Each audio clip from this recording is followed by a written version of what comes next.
Hi ಎಲ್ರಿಗೂ ನಮಸ್ಕಾರ. Welcome to ಕೃತಿ ವರ್ಲ್ಡ್ ಯೂಟ್ಯೂಬ್ ಚಾನಲ್. ನೀವಿನ್ನೂ ನನ್ನ ಚಾನಲ್ನ ಸಬ್ಸ್ಕ್ರೈಬ್ ಮಾಡಿಲ್ಲ ಅಂದರೆ ದಯವಿಟ್ಟು ಸಬ್ಸ್ಕ್ರೈಬ್ ಮಾಡಿ, ಲೈಕ್ ಮಾಡಿ, ನಿಮ್ಮ ಫ್ರೆಂಡ್ಸ್ ಆ್ಯಂಡ್ ಫ್ಯಾಮಿಲಿ ಜೊತೆ ಶೇರ್ ಮಾಡಿ, ಸಪೋರ್ಟ್ ಮಾಡಿ. ಬನ್ನಿ ಇವತ್ತಿನ ರೆಸಿಪಿದು ಇಂಗ್ರೀಡಿಯೆಂಟ್ಸ್ ನೋಡೋಣ.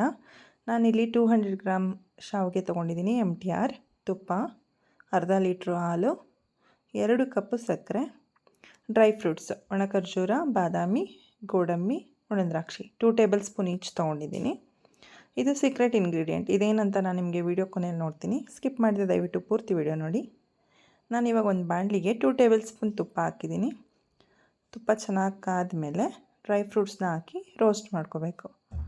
ಒಣದ್ರಾಕ್ಷಿನ ಮೊದಲೇ ಹಾಕಬೇಡಿ. ಬೇರೆ ಡ್ರೈ ಫ್ರೂಟ್ಸ್ ಅರ್ಧ ರೋಸ್ಟ್ ಆಗೋವರೆಗೂ ಅದನ್ನು ಸೇರಿಸ್ಬೇಡಿ. ಬೇರೆ ಡ್ರೈ ಫ್ರೂಟ್ಸ್ ಅರ್ಧ ರೋಸ್ಟ್ ಆಗಿದೆ ಅನ್ನೋವಾಗ ಒಣದ್ರಾಕ್ಷಿ ಸೇರಿಸ್ಕೊಂಡ್ರೆ ಬೇರೆ ಡ್ರೈ ಫ್ರೂಟ್ಸ್ ಪೂರ್ತಿ ರೋಸ್ಟ್ ಆಗೋವರೆಗೆ ಅದನ್ನು ಕರೆಕ್ಟಾಗಿ ರೋಸ್ಟ್ ಆಗಿರುತ್ತೆ. ಸೊ ಗೋಲ್ಡನ್ ಬ್ರೌನ್ ಬರೋವರೆಗೂ ಚೆನ್ನಾಗಿ ರೋಸ್ಟ್ ಮಾಡಿ ಇಟ್ಕೊಂಡು ಅದನ್ನು ಸಪ್ರೇಟ್ ಒಂದು ಪ್ಲೇಟ್ಗೆ ತೆಗೆದಿಟ್ಕೋಬೇಕು ಡ್ರೈ ಫ್ರೂಟ್ಸ್ನೆಲ್ಲ. ಸೊ ನಾವಿವಾಗ ಡ್ರೈ ಫ್ರೂಟ್ಸ್ ರೋಸ್ಟ್ ಮಾಡಿ ಉಳಿದಿರೋ ತುಪ್ಪದಲ್ಲೇ ಶಾವಿಗೆನೂ ರೋಸ್ಟ್ ಮಾಡ್ಕೋಬೇಕು.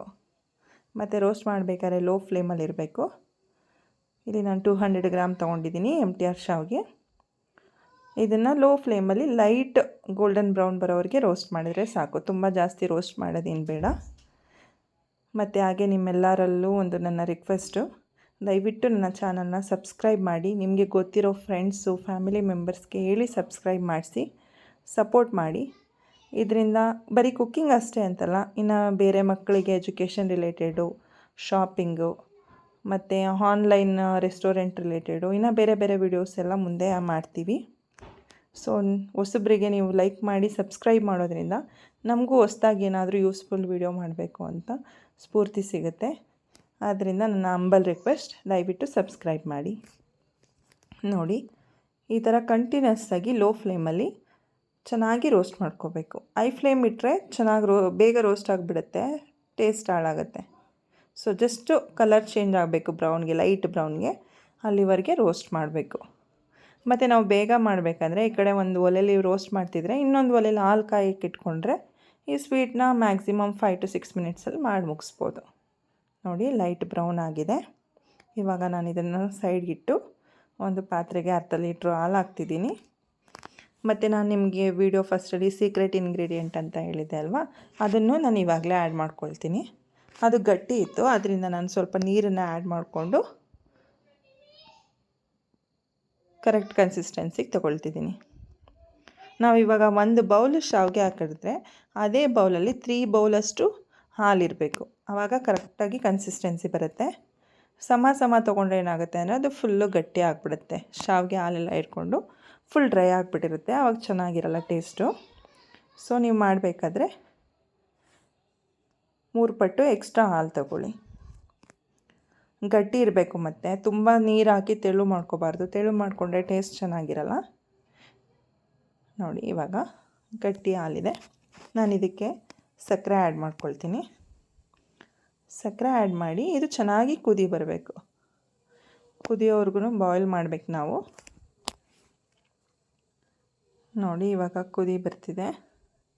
ಈ ಥರ ಚೆನ್ನಾಗಿ ಬಾಯ್ಲ್ ಮಾಡಿದ್ಮೇಲೆ ರೋಸ್ಟ್ ಮಾಡಿ ಇಟ್ಕೊಂಡಿದ್ದೀವಲ್ಲ ಶಾವಿಗೆ ಆ್ಯಡ್ ಮಾಡಬೇಕು.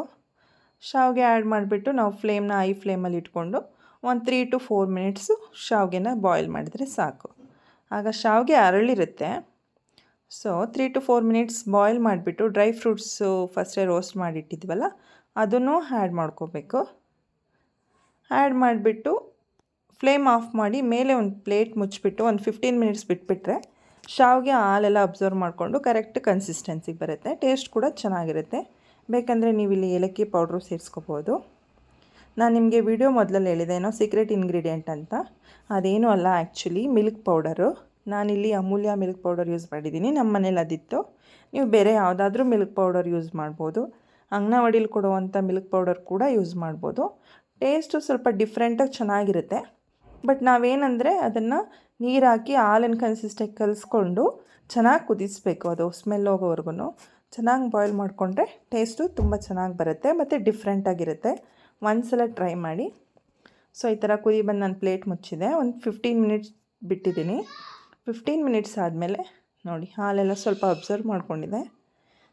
ಈ ಕನ್ಸಿಸ್ಟೆನ್ಸಿ ಇದೆ. ಇನ್ನೂ ಒಂದು 10 ಮಿನಿಟ್ಸ್ ಬಿಟ್ಟರೆ ಇನ್ನೂ ಗಟ್ಟಿ ಆಗುತ್ತೆ. ನಮ್ಮ ಮನೇಲಿ ತುಂಬ ಗಟ್ಟಿ ಆದರೆ ಇಷ್ಟಪಡಲ್ಲ. ಈ ಕನ್ಸಿಸ್ಟೆನ್ಸಿ ಇದ್ದರೆ ಮಕ್ಕಳು ಕೂಡ ಇಷ್ಟಪಟ್ಟು ತಿಂತಾರೆ. ಅದರಿಂದ ನಮ್ಮ ಮನೇಲಿ ಮಾಡಬೇಕಾದ್ರೆ ನಾವು ಈ ಕನ್ಸಿಸ್ಟೆನ್ಸಿಗೆ ಮಾಡ್ತೀವಿ. ನಿಮಗೆ ಗಟ್ಟಿ ಬೇಕಾದ್ರೆ ಇನ್ನೊಂದು 10 ಮಿನಿಟ್ಸ್ ಎಕ್ಸ್ಟ್ರಾ ಬಿಡಿ. ನೋಡಿ, ಮಿಲ್ಕ್ ಪೌಡರ್ ಇದೇ ಯೂಸ್ ಮಾಡಿರೋದು. ಸೊ ರುಚಿಯಾದ ಶಾವಿಗೆ ಪಾಯಸ ಸವಿಯಲು ಸಿದ್ಧ. ನೀವು ಒಂದು ಸಲ ಟ್ರೈ ಮಾಡಿ, ಮಿಲ್ಕ್ ಪೌಡರ್ ಯೂಸ್ ಮಾಡಿ. ಹೇಗಿತ್ತು ಟೇಸ್ಟ್ ಅಂತ ನನಗೆ ಕಮೆಂಟ್ ಬಾಕ್ಸಲ್ಲಿ ತಿಳಿಸಿ. ಹೀಗೆ ನನಗೆ ಸಪೋರ್ಟ್ ಮಾಡ್ತೀರಿ. ನಿಮ್ಮೆಲ್ಲರಿಗೂ ತುಂಬ ಹೃದಯದ ಧನ್ಯವಾದಗಳು. Thank you.